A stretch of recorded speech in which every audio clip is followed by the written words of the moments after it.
My name is Philip Banks III. I'm the Deputy Mayor for Public Safety. Thank you for joining us today to hear about the coordinated efforts by law enforcement at the city, state, and federal levels to prevent attacks on the Jewish community this past weekend. Teamwork, something that the mayor has been stressing since day one of this administration. Can you imagine what we can accomplish if we work together as a team? Today, you are seeing an example of that teamwork. Multiple entities coming together in a short period of time to coordinate, communicate, develop, and implement a plan that saved lives. Teamwork.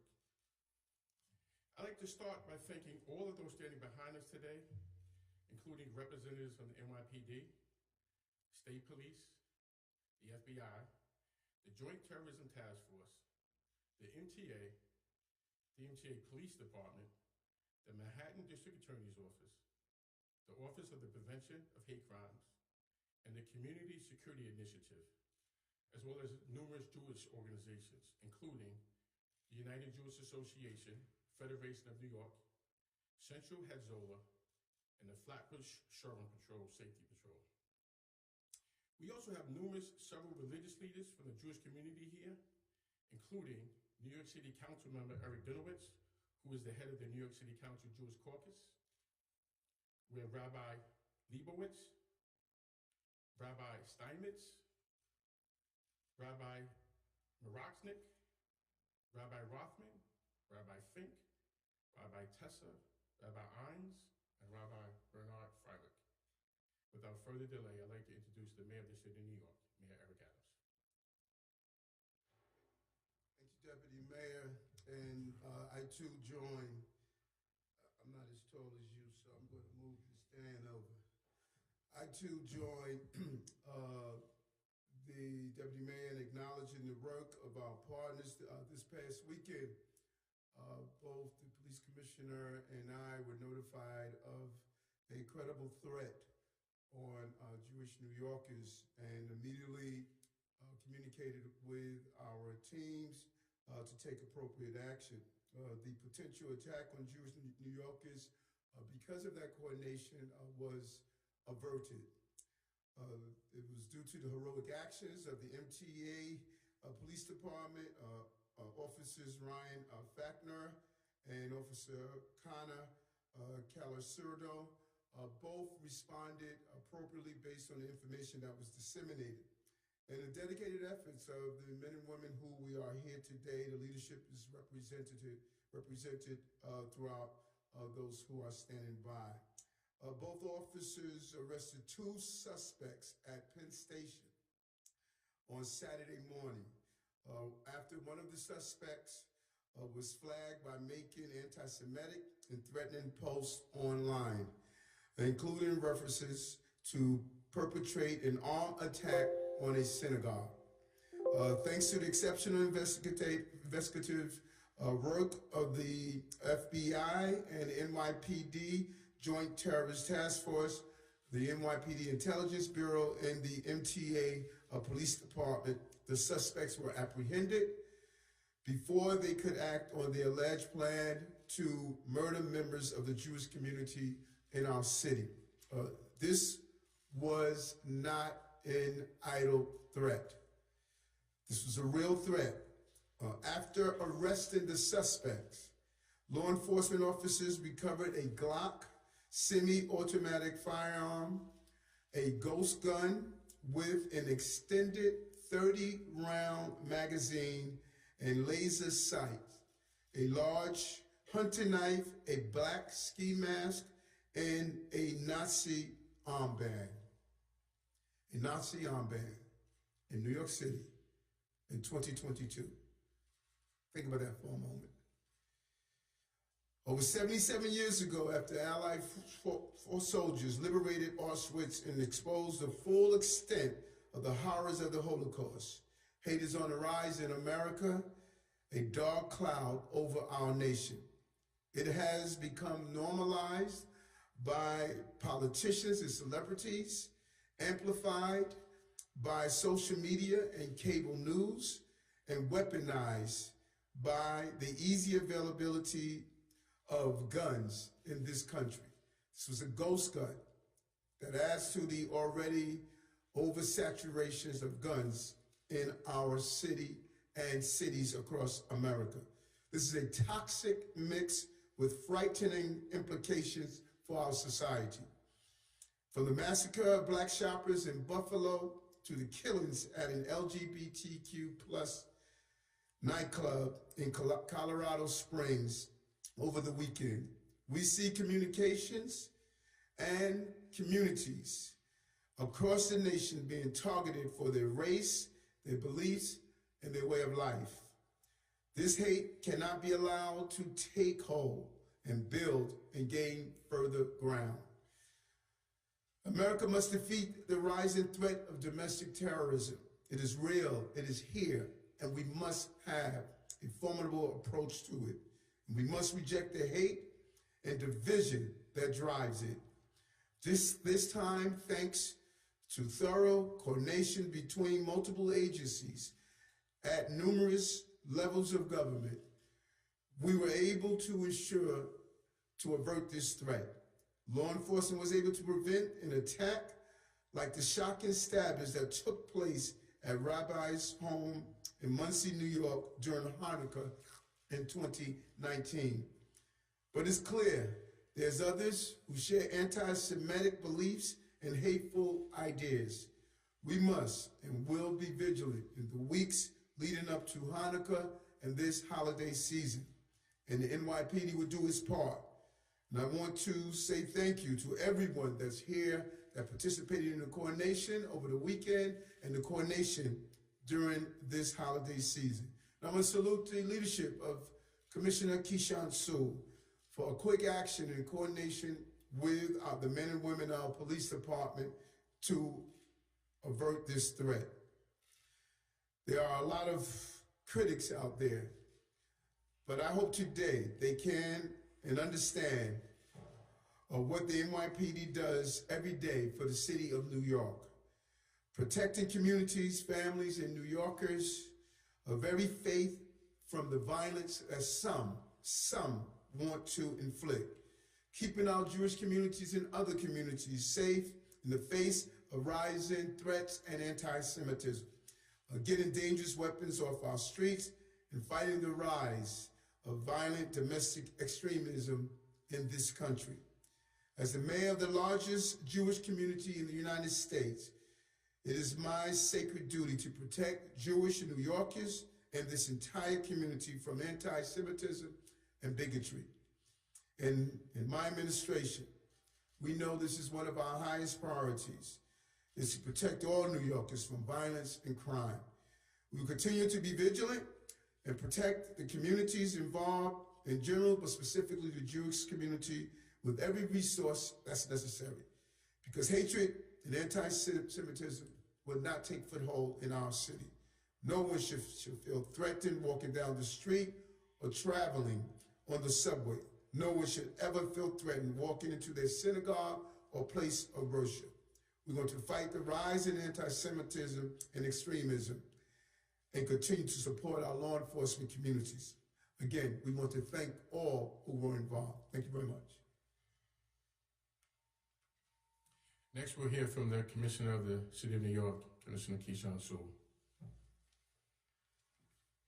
Thank you, Mr. Mayor. Good morning. Thank you all for being here. In addition to our partners, I am pleased to be joined by Deputy Chief John Hart of our Intelligence Bureau, who was a big part of this investigation from the very beginning. The focused collective efforts of the NYPD and our partners were able to uncover, investigate, and most importantly, stop a threat to our Jewish community. This was an urgent, multi-agency operation to address danger that was developing in real time. This is a clear example of public safety being a shared responsibility. It takes all of us working together to effectively safeguard the people we serve.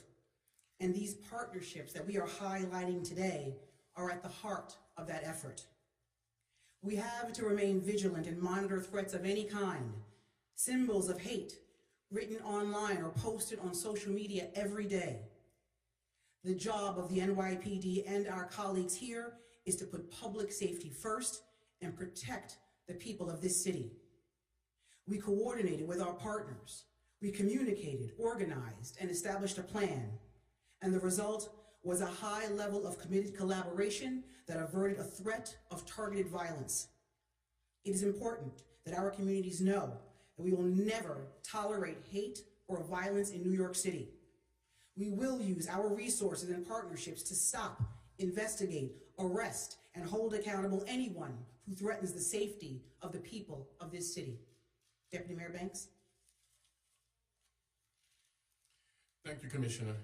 Now we're going to hear from Mike Driscoll, the Assistant Director of the FBI New York Field Office.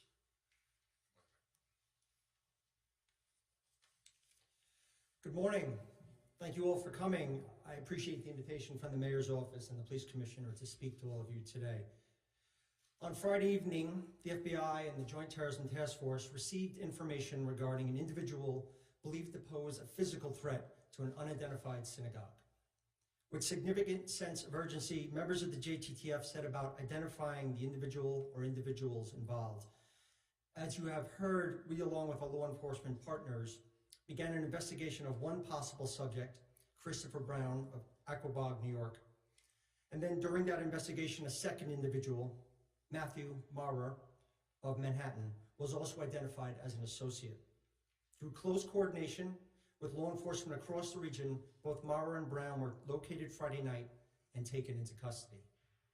At the current time, we have no information to indicate there is any continued threat to the Jewish community or to any community here in New York associated with this case. Both subjects are both facing state charges. No decision has been made yet regarding possible federal charges. That investigation continues. I want to thank the many law enforcement partners for their assistance in this matter and to helping quickly ensure that the safety of our city was preserved. The JTTF and NYPD Intelligence Bureau were in close coordination throughout the investigation, and I'm grateful for NYPD's partnership and collaboration. I also want to highlight the outstanding work by the MTA police in support of this case. Port Authority police likewise were extremely helpful in the safe resolution of this matter. And most importantly, I want to thank the members of the public for the information already shared in this case. If anyone else has information regarding these individuals or any threat to the Jewish community, I would ask that you reach out to the FBI or NYPD as soon as possible. This is still very much an active investigation. The FBI can be reached at 1-800-CALL-FBI. The support of our community partners and private citizens is crucial to preventing violence in instances like this. The old adage of see something, say something remains very, very true and extremely important. So again, thank you all for being here today. Thank you, Assistant Director Driscoll. Next, we're going to hear from the Manhattan District Attorney, Albrecht. Thank you, Deputy Mayor. Thank you, Mayor, Commissioner, Director, and to all of our law enforcement partners. Local, state, and federal agencies working collaboratively swiftly stopped a horrible threat. The NYPD, the FBI, the task force, the MTA, and members of my office, the Manhattan District Attorney's Office, worked together to intervene, execute search warrants, and ultimately have 2 people arraigned in Manhattan criminal court. While we can't get into the specifics of the matter, as it is an ongoing investigation, and I can't go beyond the court filings, the allegations in the court filings are stark. Possession of a firearm, a high-capacity magazine, an 8-inch long military-style knife, a swastika arm patch, and a Twitter posting about shooting a synagogue. The Manhattan District Attorney's Office will be using the full resources of our counterterrorism program and our expanded hate crimes unit for accountability and justice in this matter. We do not tolerate illegal guns in this city. We do not tolerate hate and anti-Semitism in this city. And we do not tolerate violence in this city.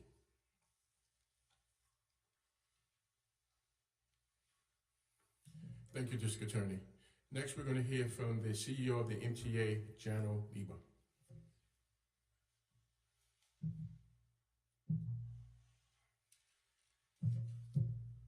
Okay. Thank you, Mayor Adams. Thank you, Police Commissioner Sewell, for all you do every day, to keep New Yorkers safe. And to our MTA men of the hour, MTA PD officers Ryan Fackner and Connor Colasurdo, two dangerous, hateful individuals, are now in custody because of you and your quick action on the intel developed by the JTTF and the NYPD. The story could have ended in tragedy, but thankfully did not. Attacks like the one that were planned by these individuals are especially repugnant to New Yorkers who treasure diversity and tolerance as central to our city's history and to our identity right up to today. And this is a little personal for me. My father came to this country in 1941 as a refugee from Nazism and lost his mother, my grandmother, and other relatives in the Holocaust. So you can imagine my reaction when I heard from City Hall late Friday night that there were people with Nazi swastika armbands using our MTA transit system, which I'm privileged to oversee, using our transit system en route to planned attacks on synagogues. Imagine. Thank goodness the law enforcement agencies represented here today are among the very best at intelligence gathering. And thank goodness they've already developed incredibly effective procedures for coordinating action on intelligence. This is how it should be. Agencies working together smoothly to keep New Yorkers safe.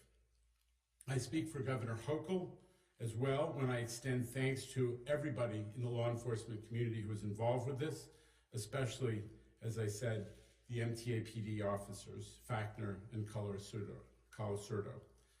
The governor would have been here today herself, except as everybody knows, she's grounded in Buffalo due to the epic snowfall.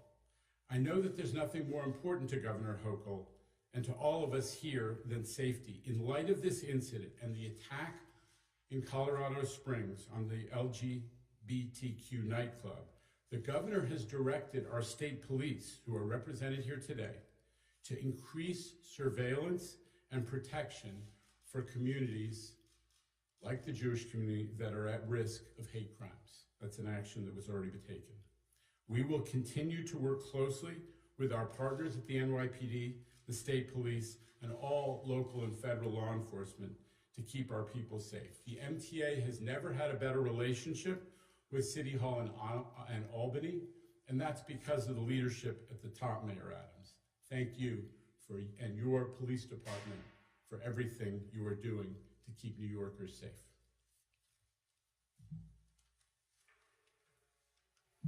Thank you, CEO Lieber. Our final two speakers represent our Jewish community who were very vital in stopping this potential attack. First, we'll hear from Eric Goldstein, the CEO of the United Jewish Association, Federation of New York. Thank you very much, Deputy Mayor. And let me begin by thanking Mayor Adams. The Jewish community could not have a better friend. I want to also acknowledge the incredible work of NYPD, the FBI, MTA, and our own community security initiative. Thanks to their collective expertise, commitment, and cooperation, what might have been the next Pittsburgh or Poway synagogue massacre was averted. Specifically, this past Friday, our community security initiative professionals shared a lead with NYPD and FBI New York, and they immediately sprung into action. Within hours, their efforts led to the apprehension of two dangerous, fully armed men preparing for an attack on our Jewish community. New York City is home to 1.6 million Jews, the largest Jewish population of any city in the world. In 2018, in the aftermath of the heinous 2018 attack on the Tree of Life Synagogue in Pittsburgh, we at UJA Federation understood the need to invest in increasing security for the more than 2,000 vibrant Jewish communal institutions in New York. We launched the Community Security Initiative, with JCRC New York, headed by Mitch Silber, the former head of NYPD Intelligence. Mitch and his now 12-person team spend every waking moment working across the community to ensure our safety. And they work hand in hand with the volunteers at CSS and our friends at ADL in this critical work. Just this past Saturday, the director of the FBI said that the Jewish community is under threat, quote, from all sides, and that they, quote, desperately need further support from law enforcement, declaring that addressing growing anti-Semitism is a national priority. Here in New York, we need to ensure that everything possible is being done to address the rising threat. That means every element of city and state government working in coordination, from intelligence and prevention to arrest and prosecution.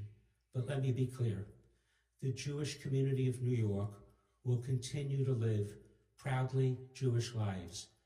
We're immensely proud to live in this great city of New York, and will remain vigilant and undaunted as we work together in the weeks and months ahead to do all we can to ensure that anti-Semitism and hate have no home in New York.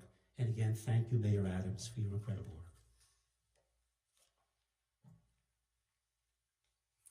Finally, we will hear from Stephen Weil from the Flappers Showroom Safety Patrol, which was vital in getting the word out during Shabbat about these two suspects. Good morning. Thank you all for coming. Just two quick points I want to make.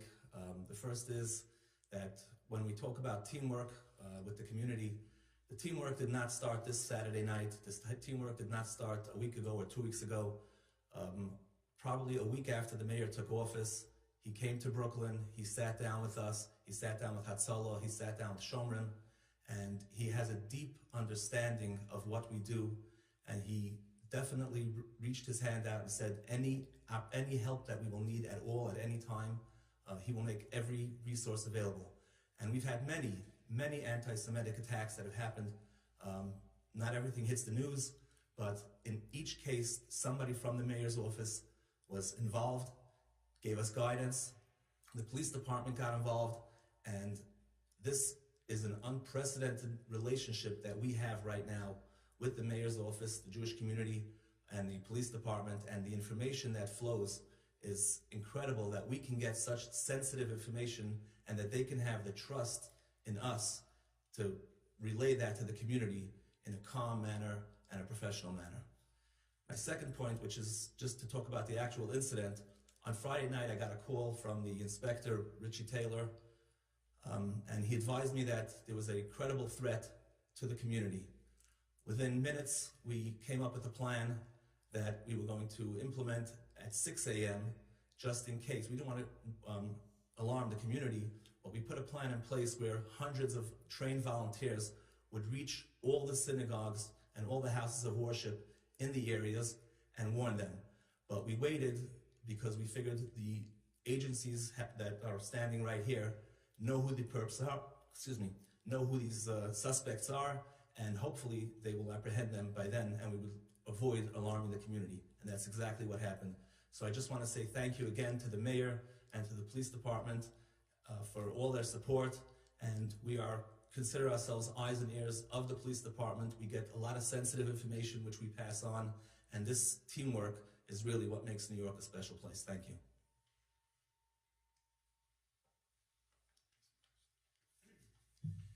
Thank you, Steve. Now we'll kick it to Fabian for on-topic Q&A. And we just want to just keep in mind this is an active investigation, and so we're not going to go into the details of any investigation. And my staff just updated me the gun that we had was a hidden serial number, but it wasn't a ghost gun. Let's open for any on-topic, take a few on-topic. Says that she's providing resources to communities to help combat any potential threats, like state police. Are you guys working with her, and how is that? What does that look like here in New York City? Complete coordination with the governor's office. As we stated throughout the year, she has been an amazing partner. identifying the resources we need to combat all forms of violence. You know, thus far this year, we've removed over 6,500 guns off the street. This is one of them. This was a fully loaded gun. And so it's imperative that whatever resources we need, we communicate with the state police, and she has been forthcoming in making sure we receive those resources. Specific number though, like a specific number of state police who are here in the city to help with that? Any given day, you see them on taking the pressure off our New York City police personnel at the highways, dealing with other forms of law enforcement, and so the numbers could vary on who's exactly assigned in the New York City area. Could you walk us through the timing of when you received the tip, when you were contacted, and when the two men were apprehended and arrested? I was notified immediately by the chief of the department, the FBI immediately, when they determined that the threat was credible. It was sensitive information. They immediately notified our agencies, and both the police commissioner and I were notified immediately, and the police commissioner directed the deployment of police personnel. Our number one priority was to apprehend the suspects as quick as possible. So it was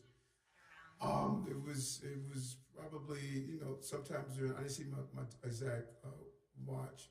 It could have been probably 15, 20 minutes after the NYPD was notified. It was immediately after. It was during the evening hours. I know we were out at different events.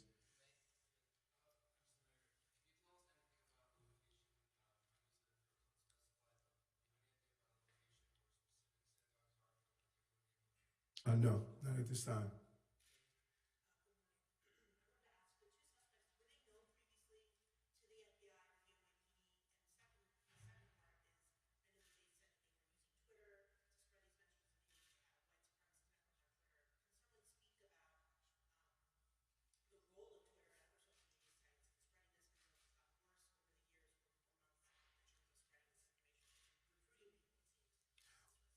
Well, we're not going to go into if the individuals were known or not known. As the FBI and the DA office stated, it's still an active investigation, and we don't want to do anything that's going to jeopardize that. But we will respond to the role of social media. We've talked about this often. The social media must become more responsible in the spreading of hate and organizing and allowing their platforms to be used as an organizing tool. We saw what happened in Buffalo.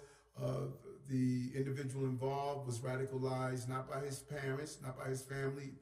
They were radicalized by this new community that is really giving life through social media.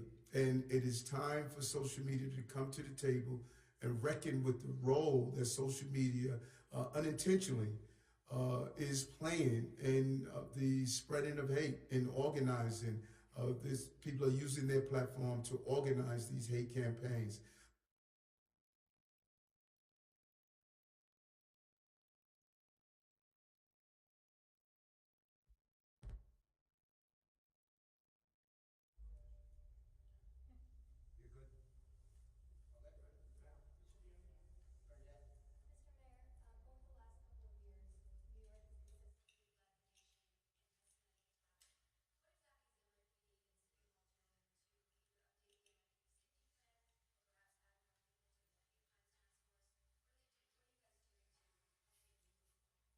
Well, what we're doing is what we did today, and that's why we're here. It's coordination. And dealing with specifically anti-Semitism is not just a law enforcement issue. We need to stop the feeders of anti-Semitism. That is why we've partnered with the ADL and other organizations, the Anti-Defamation League and other organizations, to say, how do we create environments where hate cannot grow in our cities? We're doing it in the Department of Education. We're doing it in collaborations with some of the organizations that are mentioned here, with partnership, the Board of Rabbis, Rabbi Potasnik, and others. We know we have to stop the feeder of hate in our cities, in all the different groups in this city. And then we must have a real law enforcement response. The commission immediately put new leadership over at the hate crime unit because we wanted to be clear that if there are those who are using hate to target people in the city, we want those cases investigated, want the people apprehended, and we want to make sure that they're prosecuted to the full extent of the law. It would appear, Mayor, that this was a very close call for the Jewish community here in New York. Can you characterize that for us?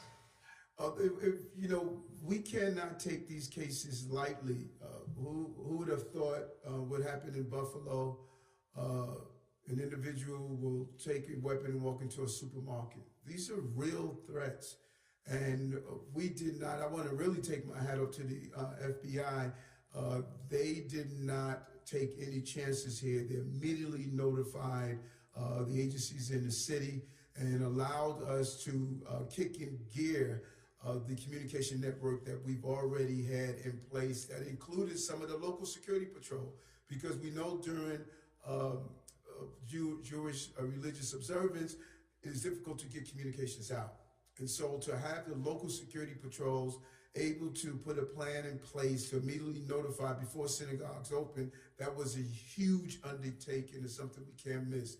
But to have a person armed, would have the means, the hate, and the desire to carry out a crime of this magnitude is serious. We averted that step. Can you just give us a little more detail about the arrest in Penn Station?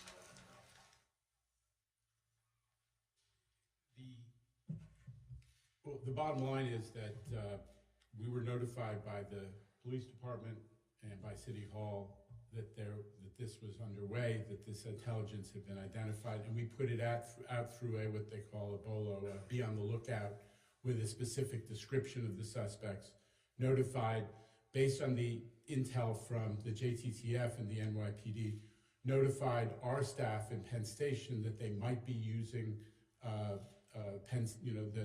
MTA transit system, especially the Long Island Railroad, and officers were deployed and ultimately acted on the description that had been provided through that BOLO, the be on the lookout information that came from NYPD and the JTTF. Yeah, they had full descriptions, and they were able to identify them from what they received from the other law enforcement. Mr. Mayor, you mentioned negative rhetoric by celebrities. In the past 2 days, we've seen... Hold on. Did you call him? Okay. You mentioned negative rhetoric by celebrities. In the past 2 days, we've seen Kyrie return to the Nets. We've heard about Kanye being allowed to return to Twitter. Do you think either of these celebrities should have been allowed to return to their respective platforms? I don't own these platforms, and I don't want to specify particular cases because it's broader than a specific case. Social media, intentionally or unintentionally, social media has become a platform that is assisted with the organizing and the growth of hate in our country and on the globe, and they need to become more responsible. For them to have returned to Twitter? No, I didn't say that either. I said I was not going to do a specific case. I'm talking about social media because social media is being used as a tool to spread hate. The young man in the Buffalo, he was not an athlete. He was not an entertainer. He had access to a gun, and he took the lives of innocent people in the supermarket. And so I think we need to focus on the larger issue, and that's social media. Thanks, David. On social media, given what you just said, do you think it was a good decision that Twitter made to reinstate Trump? I don't know, Mike, are you at the same press conference? That was the question he asked. I think I don't control neither of those platforms. They must reckon with the fact that their platforms are being used to spread hate and violence. And now it has left the point of just spreading hate. It has now been used as a tool to spread violence, and they need to reckon with that. You mentioned that leading up to Hanukkah, more will be done to secure the worship. What specifically will we see? His presence, or what else? Well, there's a combination of things we do around the Hanukkah season normally and around the holiday season, from securing safety of our parades to securing our houses of worship. But when you have an increase in attacks, what we saw in Colorado with the LGBTQ community, and what you're seeing with threats like this, we're always concerned about copycats. And so there would be an increased presence, and the police commissioner would put out some clear directives through the chief of department on how we're going to secure our synagogues and other houses of worship. Hi, Mr. Mayor. I'm wondering if you may confirm a report that Matthew Maher is Jewish and the grandson of a Holocaust survivor. No, that's part of the investigation, and I'm sure the DA's office and others will determine how that plays into this whole encounter. Okay? Officers who were there who made the arrest? They're here. Yeah, where's the officers? Come on down. Thank you, officers. I got you.